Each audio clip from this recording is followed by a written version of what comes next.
Innovative. Dynamic. Gritty. Determined. Warrior. This podcast is about the innovators, the leaders on the front lines of adversity, the all-around good people doing good deeds. They are the civic warriors of the world. Witham's guests are the leaders in the nonprofit industry affecting change. They try, they fail, they overcome. Through their stories, we can join forces to become civic warriors.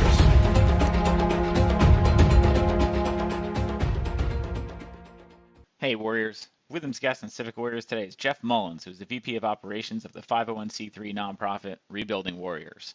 Rebuilding Warriors provides highly trained and socialized service and companion dogs to veterans diagnosed as amputees, as well as those with PTSD or post-traumatic stress disorder and TBI or traumatic brain injuries.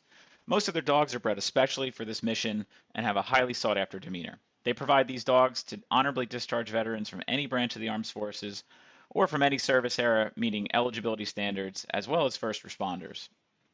We learned a lot from Jeff to raise awareness and things we should all consider with veterans, service dogs, and mental health. Let's welcome Jeff to the show, and let's get right into it. A little bit about me. When I was 17, I joined the Navy to join the Navy Seabees. Now, if you don't know about the Navy Seabees, it was John Wayne's favorite branch of the service.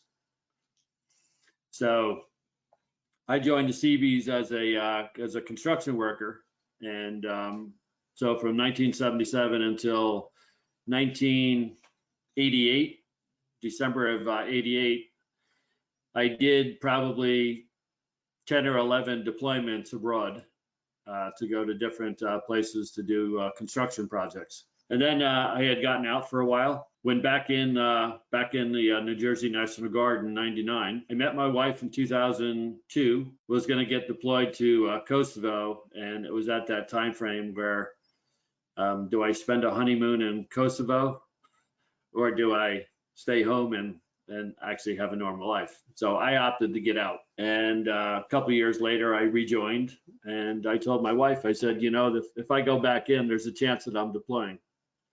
And it wasn't even a year before I went back in that we found out that we were deploying to Iraq. What year was that now? That was 2008. 2008, okay. At that point, I was 50 years old. I'm deploying with a bunch of kids who are medics. I naturally became like I don't want to say their father figure, but I was the old guy. You were the cool older brother. Let's put it that way. Yeah. You told them all the things they needed to know. Yeah. You just do it the right way, and we don't have any problems. So, I did my deployment in Baghdad. I worked the second shift of the emergency room. Came back to New Jersey, stayed on active duty orders. I stood up a combat lifesaver course down at Fort Dix for non-medical people would come through the course. For 4 days, and we would teach them how to save somebody's life should it ever happen. And I stayed there for pretty much the rest of my career, and I thought I was safe from another deployment. And I had some colonel, and I'm not going to mention his name because I still talk to him. But he actually said, "Come here, I want to introduce you to somebody." And he took me around the corner and he said, "Put the face with the name that I gave you." And I said, "What's going on?" And he goes, "You're going to Afghanistan." And I said, "When?" And he goes, "In 23 days. So a big difference between finding out when I was going to Iraq, which was well over a year, to 23 days. And then I had to obviously let the family know that I'm going to Afghanistan. I do my deployment in 2012. I come back. I have never once have I ever made a high school reunion. So the only thing I can say is go to your high school reunions. So a buddy of mine that I grew up with, Jeff Anderson, who started Rebuilding Warriors, he also joined the military in 1977. He joined the Army. So we kind of went separate ways. And I didn't see him again until 2014, 2015. He told me what he was doing, and I said, "Well, I'm all in. If you need help, let me know." And gradually, whilst even still being on active duty, I still did fundraising in New Jersey, and things just gradually grew. And, here I am. I'm retired now. I'm the vice president. I came out of the VA as 100% disabled with post-traumatic stress disorder. Do I regret any of it? No.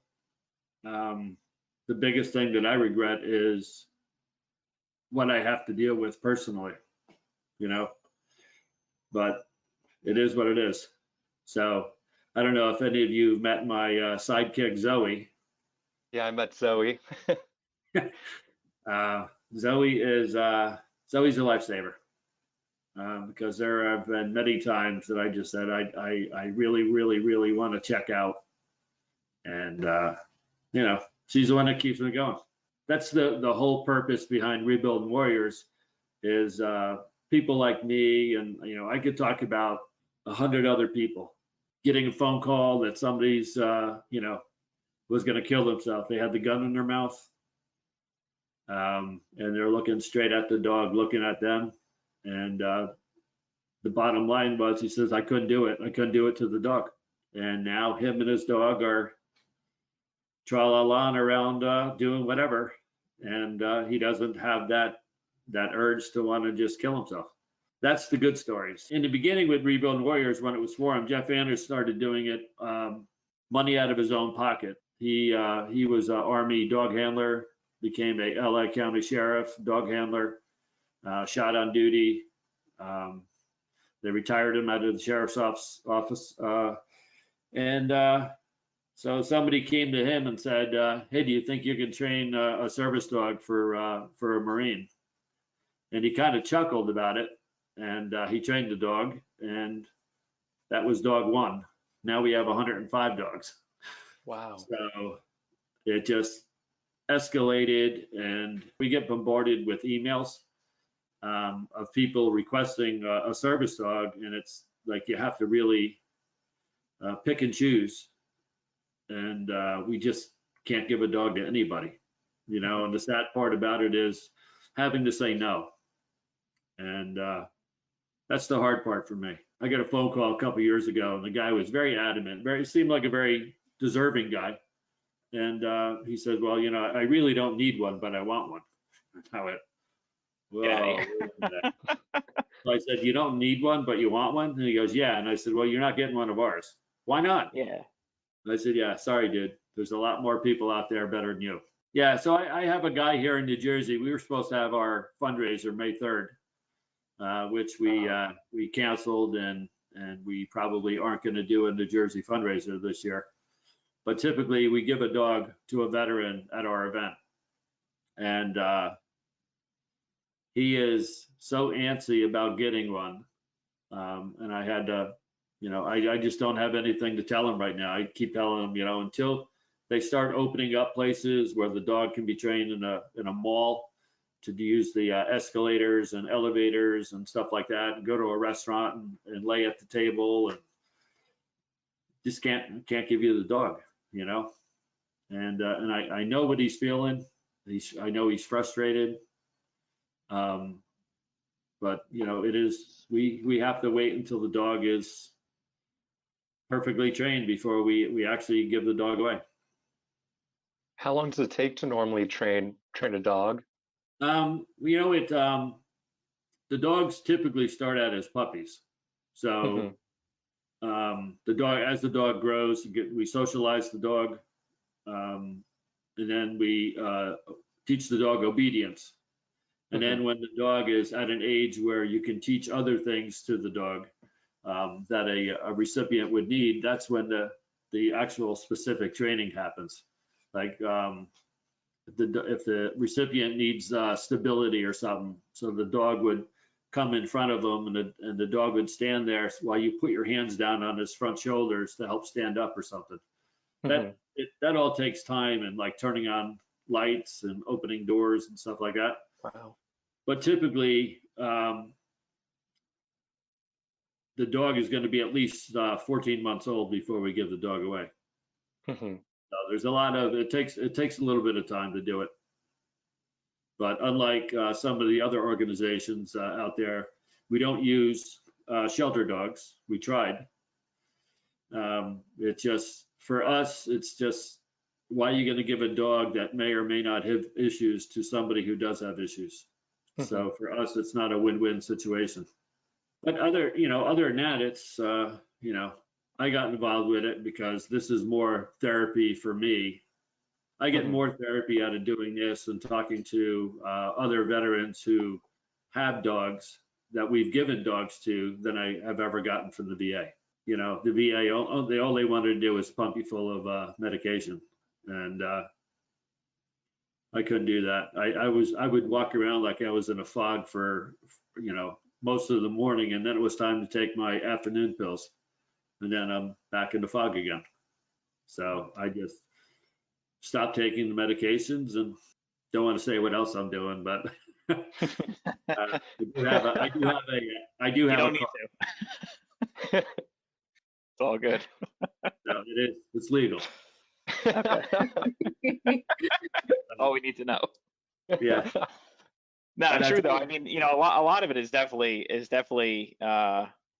I know from personal experience that medication is just a tool in the toolkit, but it's not a solution by any means, nor is it a mechanism to help. It's more of a piece of the pie if you Yeah. need it. And I Right. know there are certain circumstances where if you have panic attacks, sometimes that medication is a life-saving thing solely for the purpose of stopping the panic attacks, but not necessarily helping with the Right. actual root cause or whatever it may be. It definitely doesn't help the cause.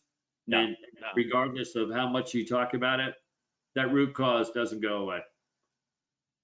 It just doesn't go away. Just the whole thought of being shot at. Like I was a medic for 13 guys. I had one guy who got shot in the leg. Could have been me. And then I would hope that I would have trained my guys enough so that they would know how to actually do what I would have to do.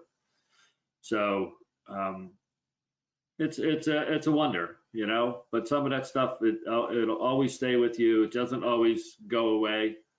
And I know as far as me and a lot of other guys is that we avoid putting ourselves into those positions that kind of harbor those thoughts, like large crowds. If I go into a large crowd and I know a majority of the people there, I'm okay. It's a safe place for me, and that's the way that I try to keep it. I'm more than happy to just take Zoe out and go to a park and do whatever. And if it's just me and her, then it's just me and her. When did you get introduced to Zoe?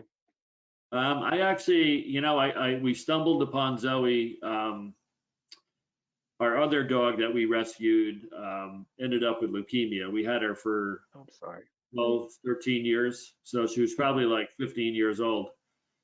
And my wife was very distraught about losing her. And she told me, keep an eye onto the Woodbridge Animal Group Facebook page. So when I saw Zoe's little photo there as a puppy, I'm like, holy cow, I got to go see this dog. And the minute I saw her, it was like true love.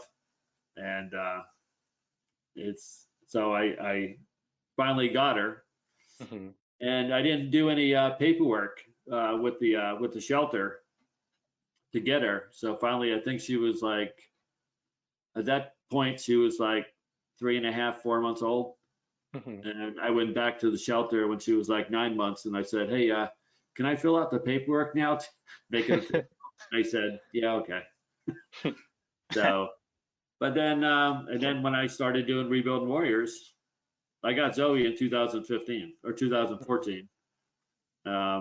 Started doing Rebuilding Warriors, and we would do these like little fundraisers. And the guy at Miller's Ale House here in Woodbridge, we did sell a wristband for $10, and they get 10% off their check. Oh, wow. We made a killing over there. And the guy told me, he goes, "You would make more money if you had a dog here." So I got Zoe trained, and we went back and we doubled what we got the first time. Wow. Yeah, Oh, so nice. we ended up with almost $5,000 for 4 hours worth of walking around the place. Wow. Yeah. That's So great. yeah, and Zoe does, she just, the other thing about a service dog is one, they're outstanding listeners. And I can say whatever it is that my anxiety, my thoughts, and she just looks at me and just takes it all in, and off we go. I talk to her all the time, and that's the other thing that people don't realize is that they see somebody like me who can walk and talk with a service dog, and I know people are going, but what the hell is he doing with a service dog? But you can't see PTSD unless it's an outburst, and that's the tough part. So yeah, so I'm fortunate to have her, and I know that every other recipient that we've given dogs to, whether they're a fireman or a cop or a veteran, I get text all the time. I get videos. I gave a guy up in Boston a service dog. He's a Boston firefighter. He was a Marine Corps sniper, and I get videos, and he goes, "Do not share these with anybody." And it almost looks like that the dog is going to go down the pole. I'm like, if he holds on to that pole and slides down, you're amazing, dude. But Yeah, gonna be a YouTube sensation at some point. he's the first one in the fire truck. He sits in the seat right next to him. Yeah, and just hangs out. Just it's amazing, And then another big question people ask is, well, how do you train a dog for PTSD? And I go, you can't train a dog for PTSD. It all comes from the bond between the person and the dog. Zoe, for my sake, we could be driving in the car, and she's sitting up in the passenger seat, ball in her mouth, and if I say a choice word, she turns and looks at me, and then her leg comes up, and her left leg comes over my right arm, and so I have to be touching her, which then changes my whole thought. And then I look at her and I go, okay.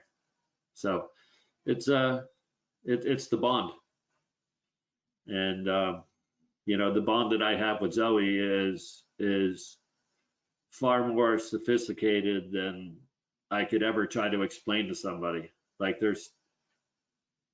she knows hand signals. She knows little gestures. If I go, come on, and right away she runs through the house, finds her ball, and out the door we go.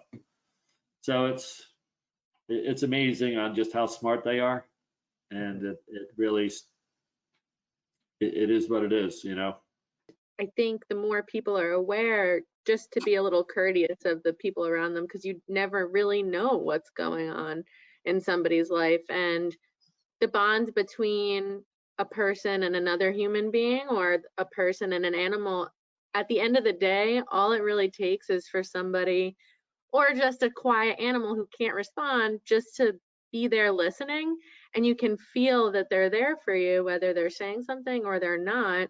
And it's the connection that sometimes it just takes a little quietness actually to shed a lot of light on things that are important and to make somebody feel understood. And they actually talk a lot with their body language. Yeah. Zoe is so she's a huge talker. So, and the big thing with her is it's nothing more than just eye contact. She stares at me. I could walk past her right now, and she'll just pick her head up and go, where are you going? I know you're going out the door. Where are you going? But that's what this is all about, and out of all the dogs, and I was going to try not to talk about this, but we've had one person successfully kill himself, and it just happened to be the only guy who I gave a dog to that the minute I met him was like I knew him my entire life. And he was a ordnance disposal guy in the Navy. Was 25 years in the service. 23 of his 25 were attached to SEAL team units. He was a paratrooper. He did it for the military. He did it as a civilian. And when we did his training, he looked at me the very first day and he goes, "Can be a jump?" And I go, "That's on you, my friend." Mhm. So, but every day he asked me, he goes, "Do you want to jump? Do you want to jump? Do you want to jump?" And I'm like, "Nah, not today. Not today." But I've jumped one time in my life and it was a good experience. But every day he asked me. We would go down to the jump zone in Virginia Beach, and that happened to be a unit there, probably the most notorious one, that were jumping.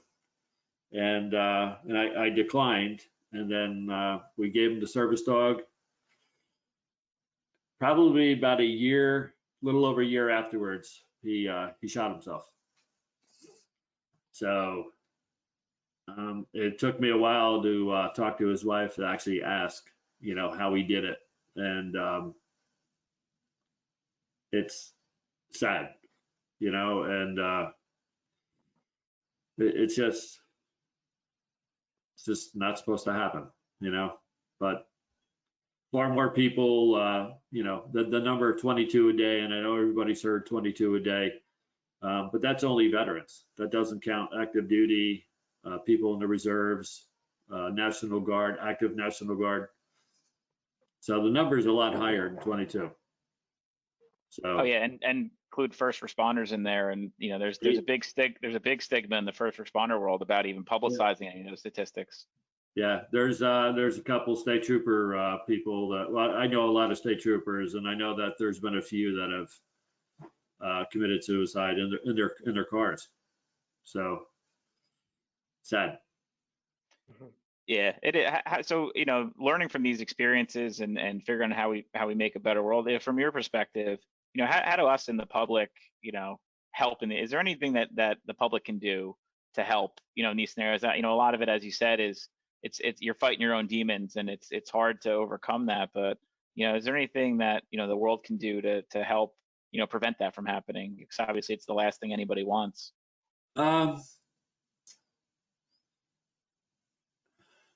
There's a lot that actually don't talk about their issues. Those who do have service dogs would rather just be left alone. Some of them who have been sheltered and sheltered themselves into going out in the public and trying to be a little more social, and that's the whole purpose of giving them the dog. One of my things is I asked him, I said, "What are those things that you used to do that you don't do anymore?" So he or she would ramble off that list, and then I go, "Guess what we're doing for training today?" And then the look that I would get, I'm lucky I'm still here. Yeah. But we had one that said, "I will not go into a Walmart, won't go into a supermarket." The very first time we went into a Walmart, I told her, I said, "Make a list of 5 or 6 items, go around the perimeter of the store until you get to your aisle that you got to go into, go get your item and go back out to the wall. Go around, go to the next item, get it." We did that. She got all our items and she looked at me and she goes, "Are you paying for these?" And I go, "Well, it depends on what they are." So ultimately, she did it. And a couple of weeks after we gave her the dog, she's all by her lonesome with the dog now. She took a snapshot and she says, "Where am I?" And I go, "I know exactly where you are." She was back in Walmart all by herself in the midst with a bunch of people. That to her was such an accomplishment. And we still talk about that. And I still send her a message and I go, "You want to meet me at Walmart?" And she goes, "Sure, what time?" I go, "Well, it's going to take me about 2 hours to get there, but but yeah, we try to meet up with them all the time. But our event, if we would have had it May 3rd, we would have had veterans coming from Virginia Beach, Buffalo, just all over the place. They come just to see everybody, and it's one of the most rewarding things is to see everybody together. And that's their comfort place, and that basically that's my comfort place too. And we don't get to do it this year, so we have to hang out and do it next year. Do you So guys have a way to communicate virtually and no, over we any do. sort of platform or anything? Oh yeah, we use Zoom. Hmm. So we do we do all of our family. I just got my mother, who's 83 years old, to do Zoom the other day. It's the first time she's actually seen interaction with my granddaughter. And Aw. yeah, I heard a few chuckles coming from her end. But yeah, so it's we do keep in touch. A lot of text. Not too many emails, but we text and call. And out of the blue, I get a text from a guy in Alabama that says, how's things in New Jersey? And I said, it is what it is. And he goes, yeah, same as it is in Bama. So, but we all try to keep in touch, you know. But in other sense of to your question is if the person wants to talk about it, they talk. If not, then the only thing I can say is it is what it is, and it's his choice or her choice. That's the same with somebody asking to pet a service dog. And what sets me off is somebody who doesn't ask. And the next thing you know, they're reaching to the dog, and I pull Zoe away. And I was at a polar bear plunge a few years ago down in Seaside. Seaside, oh yeah. We do that. Yeah. So somebody reached down to pet her, and I pulled Zoe away, and all of a sudden I hear, the owner must be a blankety blank. And I said, no, you are. I said, you didn't even ask. And he goes, well, I asked the dog. And I said, yep, you are. And we kept walking, and he just kept mouthing me. And finally, my wife walked up and she said, just walk a little faster. I said, no, I want to walk a little slower. So, but it is. I mean, have the courtesy to ask somebody first. And I tell people it's depending on the situation where we're at. Yeah, you can or you can't. I was going to go do a service dog presentation. I'm at Newark International. I'm at our gate, and some woman comes running up. She goes, "Oh, can I pet your dog?" And I went, "No, sorry, but if you're on this flight and you want to come back up after we take off and you come up and see her, by all means, you know." But she didn't. But the flight attendants do. They are the best. When I fly with her, is half the people don't even know she's there. I get walking out, we fly to San Diego, I get out in Phoenix, and people go, oh my God, there's a service dog on her. She's doing what she was taught to do. Just be there. How do you feel that having the dog in general has, I guess, do you find that it brings you happiness? My friend, the reason why I asked this particular question is I've never had a dog. So my one friend was fostering 2 dogs, and she is a nurse. So she went to work one day and I had the dogs for the day, and I was walking around the city with them.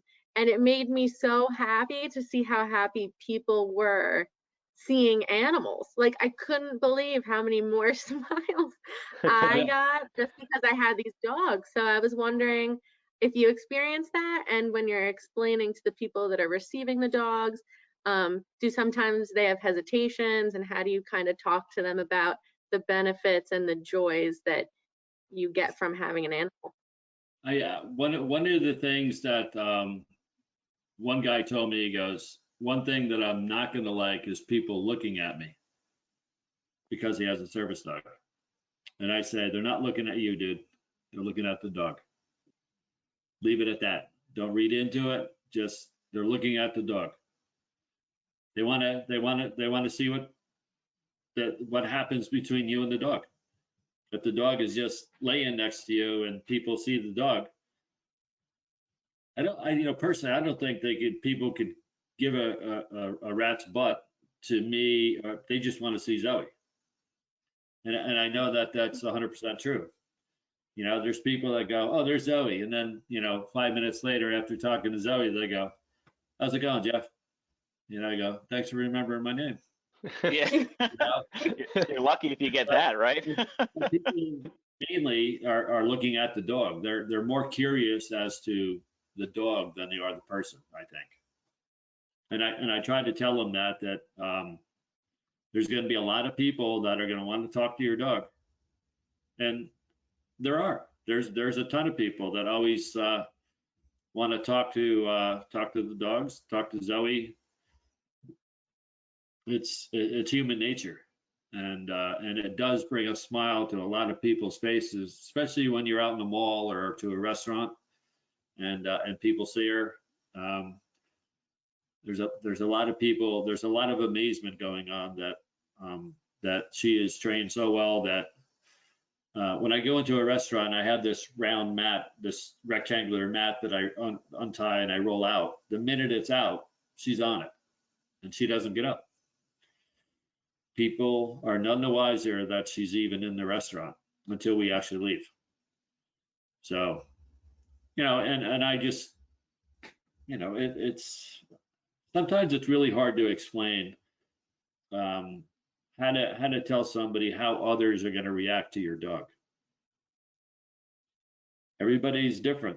It's like I'm different with me and Zoe are different than what John Durenberger in Kilmer, which is a shepherd that comes up to about here on me. He's huge, and he's a Czech shepherd, and he's massive. John Durenberger has a son, and he drives in a van, and the big side window goes down, and there's Kilmer's big head sitting in the window, looking out. And I'm like, people just look at it and go, holy cow, what kind of dog is that? But it's a shepherd. And everybody wants to talk to that dog. I've seen it. I've been there. And he has a way to get people not to do that, which I won't say here. But the dog understands different languages, Czech, German, English. Wow. John gives his commands in German. So when somebody says, what kind of dog is it? He says it's a Czech Shepherd.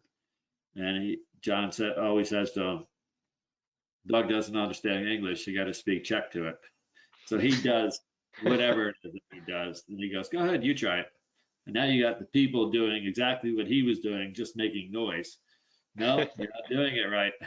So finally, after a while, they walk away. And I'm like, Jesus, John. But crazy. Hey, listen, You it gotta have makes some makes humor him with happy. Yeah, you gotta have some humor with it. But some people actually walk away going, I talk Czech to a dog, And, so it is what it is. But it's I don't know where I would be without the organization. Takes up a lot of time, keeps me busy. I talk to an awful lot of people. It's just one thing after another, with emails and purchasing dogs and updates from trainers and so on.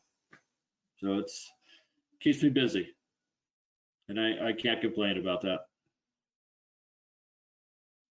So looking at your organization itself, I'd say looking at some of the, the nerd in me pulls your 990s off the guide star to to look at them. But obviously, almost all of your dollars, if not all of your dollars, go directly into the operation of the organization. Yeah, You have well, zero I think administrative overhead. I think 2018, 2018, we're at like 97% went to the operation of the organization. So, I mean, we're 100% volunteer, like this year, I had to buy a computer. My other computer crapped out. It was mine. It went through 2 deployments. So it died. So I had to get another computer, and then had to fight with the computer to get all the rest of the stuff off of the hard drive. Yep. So added the money for this. I mean, we don't spend anything on anything really, other than the dogs, the veterinary services, dog food. That's it. What is So, what is the cost that goes into providing a service dog to a veteran? What is the average cost involved? From start to finish, it's about 15 grand. Mhm. So that usually includes the cost for the puppy, because we purchase the puppies. On occasion we get them donated, but that's far and few in between. So raising the dog, the veterinary costs, dog food. What we do pay the trainer is a stipend of like $250 a month to take the dog out to a restaurant and socialize them and so on. It's all part of the training. So we pay for that. And so in a nutshell, it comes to about 15 grand. Prior to the recipient getting the dog, we provide them with a dog crate with the instructions. I would use it for the first couple of weeks until the dog is acclimated to its surroundings. After that, if you don't want to use the crate, just let me know and we'll make the arrangements to come get it. We give them their first big bag of dog food and water bowls. They don't have them. And the first vet bill is on us. And plus we buy them their first set of toys and stuff. So, we try to make it a smooth transition to the recipient where nothing comes out of their pocket. So it's like the guy up here in, where's he live? Hasbrook Heights. Mm-hmm. We have somebody, friends of ours, who work for Colgate, and Colgate owns Hill Science. So Hill Science is going to donate 6 or 8 months of food for the dog once he gets the dog. You take a look at it. That's $55 a big bag. So, but their Hill Science is good at donating. They've given us a lot of dog food over the years. So, and it all comes out of the operational. That's what it's there for. Sure. So, Where do the majority of your dollars come from? Do they come from general public donations? Do you have any no government funds or anything, right? It's all general public donations. All private and corporate. Private dollars. Your fundraisers. Our biggest fundraiser of the year, and it's been the biggest one, is the one that we have at the Headliner in Neptune. Oh, sure. My sister was a bartender at Headliner for a long time. Yeah. Yeah, she still lives around the corner. She still lives around the corner from there. It's a wild place. Yeah, but that's our big fundraiser, and I think we average probably about between 40 and 50 grand an event. Wow. Which is nice. I mean, all the food's donated, the raffle items are all donated. It makes it a lot of work for me because I have to send out the receipts for everything. So yeah, so but it works, and it's we have a big following for that event, and people, they were kind of disappointed that the coronavirus came, but what are you going to do? I would rather postpone it. I'm not going to ask people to donate after the economy's been like it is. Um, it's not fair. And I think if we happen to do something like that, it would kind of give us the image that we're being selfish and, it's us, us, us, and I don't want that. So it is what it is. I'm not, next year's another year. And hopefully things have recovered enough that people will feel comfortable. And How many people within Rebuilding Warriors are individuals who maybe received a dog and then they wanted to train, where there are a lot of situations where people have received animals and then they can take the next step to help train or acclimate individuals who are receiving a dog for the first time? actually, no, we haven't had any. But I think the answer is yes and no. Typically, it's at our fundraiser, and I tell whoever the recipient is, just if you're on Facebook, Instagram, just be ready for being bombarded with the friend request, because as we give them the dog, I and Jeff Anderson welcome them to the Rebuild Warrior family. And it is amazing to see the outpour of, welcome to the family and the friend request on Facebook. It's at times it's mind-boggling. And then I get a side text and I'm going, who is? And I say, no, they're good. Accept it. So I basically have to walk them through, but sometimes it's overwhelming that how many people, but they follow us and people watch the live presentations, and that's when it gets really, really good, is for people to watch the presentation. They go on our Facebook page and watch any presentation that we do. Yeah. Do you think initially some people think that maybe they're just going to be getting a dog and that's it? And then do you hear stories about people coming back to you and saying, it wasn't just a dog, I also got a family and I also got a ton of other positive? There's a bunch like that.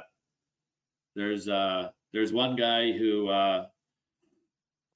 he got this dog. The dog's given name was Grizz. He was a little red lab, and his nails were white as could be, which is kind of really weird for a lab to have white nails. And so he works for the Department of Labor outside of Buffalo. The attorney for the state for his office called me several times, and I'm like, what do you want me to tell you? Ask me a question and I'll give you an answer. So she would start, and I said, well, you can't refuse him to be an employee just because he's got a service dog. You know that, right?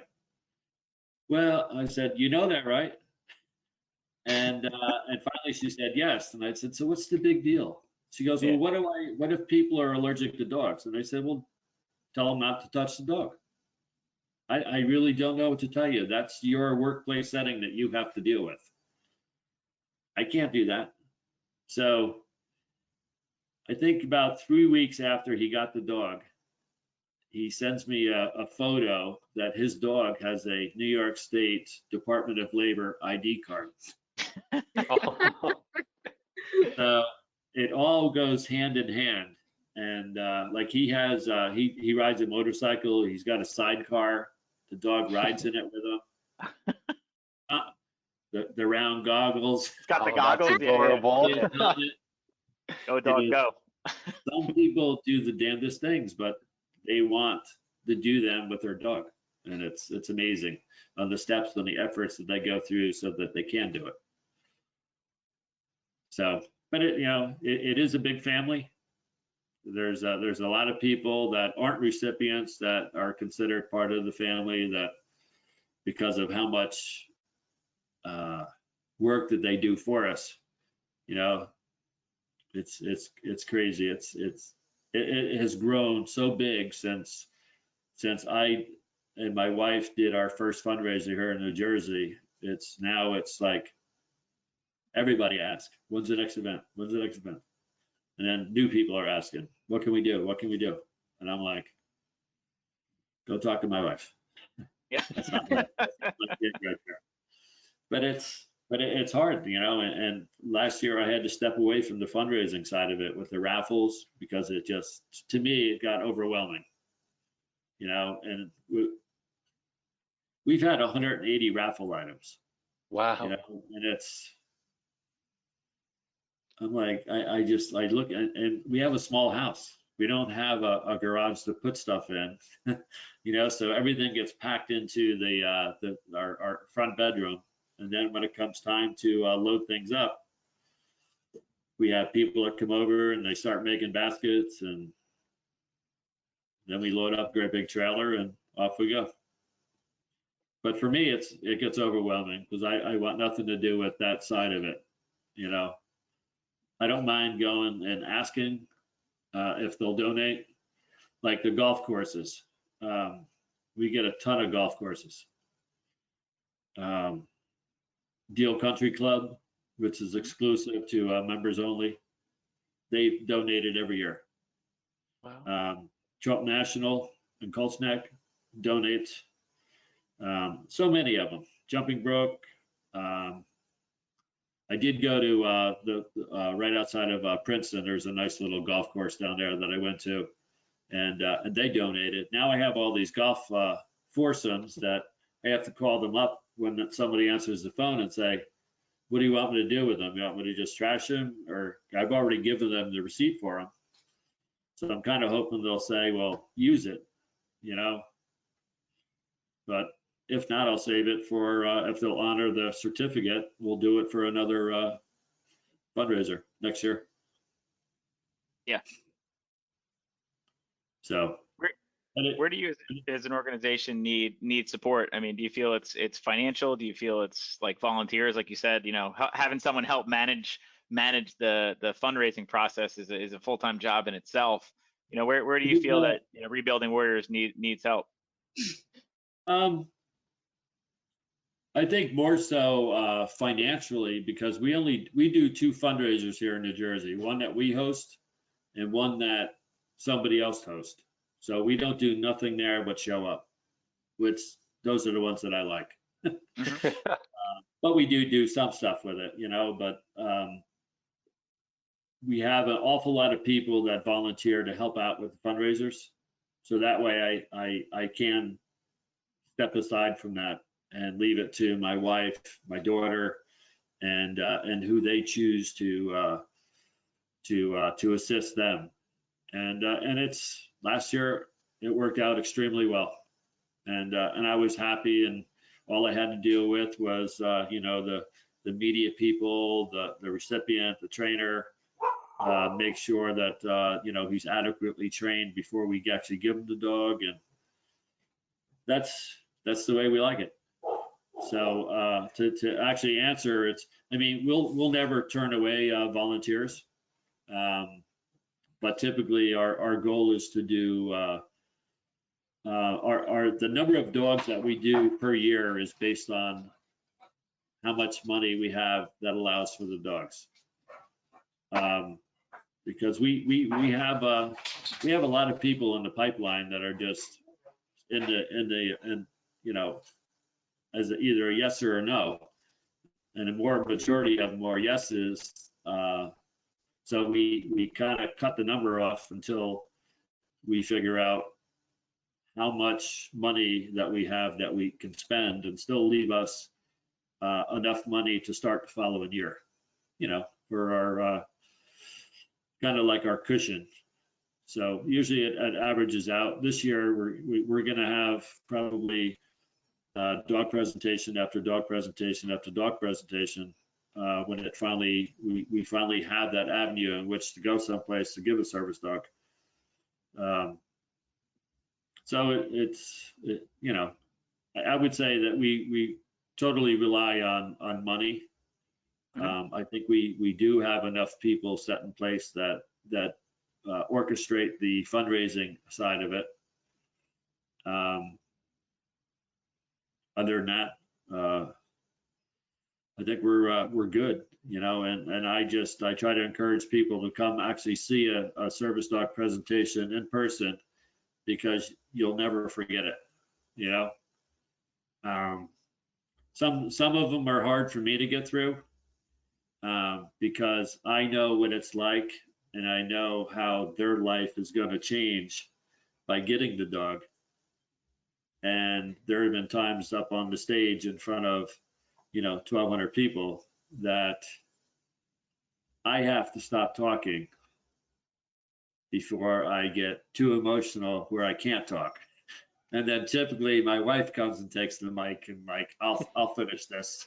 you know, but it's amazing at just how many times people have told me that I cried my eyes out watching that presentation. It just and there's nothing like it. There really isn't, because I know for a fact that we are changing somebody's life, you know, and that's the best part of all this. So, like, Ashley's gonna cry now. No, it's really touching, and you're also shedding a lot of light on, something that a lot of people aren't quite familiar with or fully understand. Like you said, people might approach somebody with a service dog and then try to go like abruptly pet the animal, and Yeah. maybe after listening to really why somebody is interested in having the dog, why the dog is by their side. Like I said earlier, I think it's just a level of understanding and respect that even in quiet passing, you can have a level of compassion for people in a way that you're shining light on. And a lot of states too, it's a misdemeanor to distract a service dog. When I tell people that, I don't know if it is the case in New Jersey or not. I haven't had anybody give me a true bona fide answer. But I tell people, I say, you really don't want to be doing that. And if they want to keep going with it, and then I say, it's a misdemeanor to distract a service dog, and you're distracting my dog from doing her job. And then they just kind of back up a little bit. But for the most part, I just tell everybody it's, we're here to inform people. If people have questions about service dogs, what their functions are, what they're allowed to do, and what they're not allowed to do. They're allowed to go everywhere, fly, go into restaurants. I haven't taken mine to the beach, but sometimes it's too hot for her. But yeah, I've taken her up on the boardwalk, and people say you can't have your dog on the boardwalk, and I said it's not a dog, it's a service dog. But most cases, a lot of people don't rebut it, and they have the same right as a human going into a place. As long as the dog doesn't act like a normal everyday dog, then there's no question why you can't have that dog in there. But then that brings me to the point too of the illegal fake service dogs, which give ours the bad name. Take Zoe, I go into Walmart, and as we're walking to go to a register, I hear a little yipping noise. And I turn and I look, and there's a woman with a dog in the shopping cart. I'm like, what are you doing with that dog in here? Well, she just wanted to say hi to your dog. And I said, is that a service dog? No, but I said, no, there's no buts. You shouldn't have that dog in here. Lady at the register where she was at was having a cow because I was saying that to her. And I was going to say, I think sometimes the service dogs in restaurants could even be better behaved than some small children. There's no question about that. I have a 2- and 4-year-old, and we experience the brunt of that every night at dinner. The Duke, he's good. He goes right over his bowl, eats dinner, comes down, lays down, waits for the kids to drop food. The kids are throwing their food on the wall. They're going bananas. Yeah, Duke's fine. People don't bother her. They look at her and they look at me and they look at her, and she doesn't, like, the only time she'll get up, she'll circle and lay back down. I don't have to tell her to lay back down. And then there's people that, that own the restaurant that, they'll say, can I come over and pet her? And I go, absolutely. So they come over and they pet her, and she stands up and she's all wagging her tail, and they pet her and they walk away and she lays down, and I look at them, I go, make sure you wash your hands. I just keep thinking awareness, you being out at a restaurant or anybody else with the animals, because if they just ask about the animal first, it opens up the conversation. So that, in addition to all the presentations, it's just opening up more understanding all around. Yeah, there was a woman, I forgot where I was, upstate New York or someplace, and she goes, "What's the name of your organization?" And I said, "Rebuilding Warriors." And I was trying to find my wallet was in the car with my business cards, and she's going through her purse and she's checking her pens, and none of them are writing. So I take one of the patches off the Zoe's vest and I go, "Here, just take this." And it says it right on it. Just rebuildingwarriors.com. You can read about us. Is the best place to donate to you on your website? I see rebuildingwarriors.com. There is a donate button on the I believe on our Facebook as well. There is it goes through a PayPal for the for Rebuild Warriors. And every dollar that people give is 100% tax deductible. The other night, I before the event, I posted that we canceled our event, and I belong to this fishing club Facebook page on Facebook, and the guy sends me a message, and he goes, "Hey man, I looked at your organization." He goes, "I love what you guys do. I want to hold a little." They call them waffles instead of raffles, and they do fishing items. So he did it, and next thing you know, he sent us a deposit for $370. Wow. I can't. I told him, I said, there is no words to. I don't even know this guy personally. I have no no way to actually describe that he did this on his own accord, and to get all of the people that donated to it was amazing in itself. And that's how it all starts. More people look at Rebuild Warriors, and here I'm in a group with 3,200 people in it. So if you stop and look at it, if more people go back and look through all of the other posts in there and say, "Oh, they did a fundraiser for a nonprofit," then people look at the nonprofit, and that's exposure in itself. That's our goal. That's my goal for the organizations, is to get the exposure so that more people can look at us, and the more they look, the more they want to ask questions. And we have nothing to hide. Whenever I do a fundraiser, I bring my binder with me. It has all our 990s in it. Here it is. Take a look at it. Try to be as transparent as possible. Good thing. Yeah, it definitely creates trust among the public, and it's very important. We have a lot of backing, like the New Jersey Firemen's Union. Yep. Biggest union in the state. They love us. We love them. But we're not going to turn anybody away. And people go, "Well, I can only give you, $50." But I'm like, that's $50 that we didn't have before. So it's all greatly appreciated. So you have a Facebook page, and you have Facebook, we have Instagram, we're on Twitter, and our website, rebuildwarriors.com. You got 3 new followers today. Yeah. Yep. Yeah. I'm following Instagram.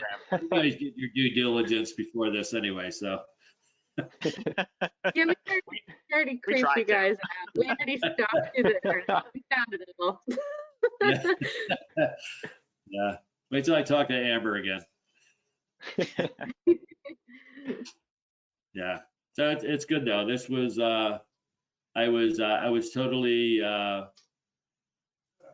surprised when she said when the day that she called me and she says, "Hey, we won." And I'm like, yes. Yes. Hey. So I was it's kind of humbling that you go in front of a group who is as big as Witham, and you get selected over, I think there was 12 other ones. I think so, yeah. So, then again, having Zoe there was probably the deal breaker right there for that was the highlight of the 2 weeks for us. Yeah. But Amber was totally excited when she called me and she said we won. So that was good. And now you're here, so we're happy to chat here too. Yeah, as I was saying, Amber is Kevin Reinhardt's cousin who got killed in action over in Afghanistan. So that's kind of the link between her father, who does the golf outing, does the golf outing that for the Kevin J. Reinhardt Foundation, who I get invited to all the time. So I know her father, and then move ahead now Amber, and then Amber introduces us to you guys.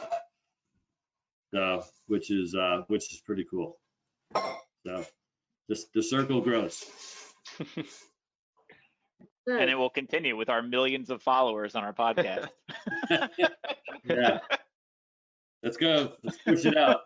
Oh, we're pushing it out. Don't worry. Now this is a good one, and I think I love raising awareness to this because you talked about a lot of things that I know even myself and many others are not familiar with and don't fully understand. So obviously really appreciate your candidness and talking about it, as well as sharing some of those personal stories, because it really helps people understand, I think, the nature of the issues that exist, as well as when you're in public, how do you react? I mean, you don't want someone who's just rogue and creating more of a problem, and most of the time it's naivety. It's not even them purposefully. They just don't know. So I think it's great that you share that. And it's hard to say that they're ignorant.